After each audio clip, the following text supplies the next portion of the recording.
ఇంకా కొద్దిసేపట్లో హల్దీ స్టార్ట్ అయిపోబోతుంది. ఈ రోజు నేను హల్దీలో వేసుకునే అవుట్ఫిట్ ని చూపించేస్తాను. ఇప్పుడు నేను వేసుకునే అవుట్ఫిట్ వచ్చేసి హాఫ్ సారీ అన్నమాట.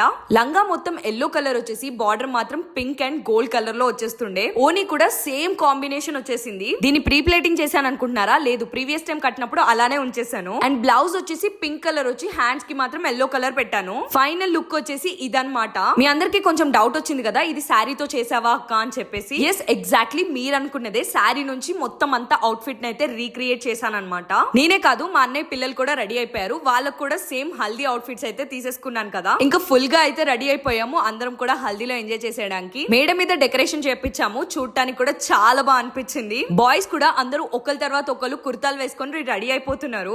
నేనైతే మీ అందరి కోసం డెకరేషన్ చూపించేద్దాం అనుకుంటున్నా. సిమిలర్ గా అందరూ ఇదే డెకరేషన్ ని హల్దీకి చేపించుకుంటూ ఉంటారు కదా. మాకు కూడా ఈ థీమ్ చాలా బాగా నచ్చింది. ఇంకా ఫైనల్ గా పెళ్లి కొడుకుని అయితే చూపించేయాల్సిన టైం వచ్చేసింది. మీకు పెళ్లి కొడుకు కొంచెం యూనిక్ గా ఉండాలని అందరి కలర్స్ కి దగ్గర కాకుండా కొంచెం డిఫరెంట్ కలర్ ప్లాన్ చేసాము. ఎల్లో కలర్స్ లోనే డామినెంట్ కలర్ అయితే తీసేసుకున్నాము. ఫైనల్లీ మా పెళ్లి కొడుకు చూసారా ఎంత బాగున్నాడో కదా.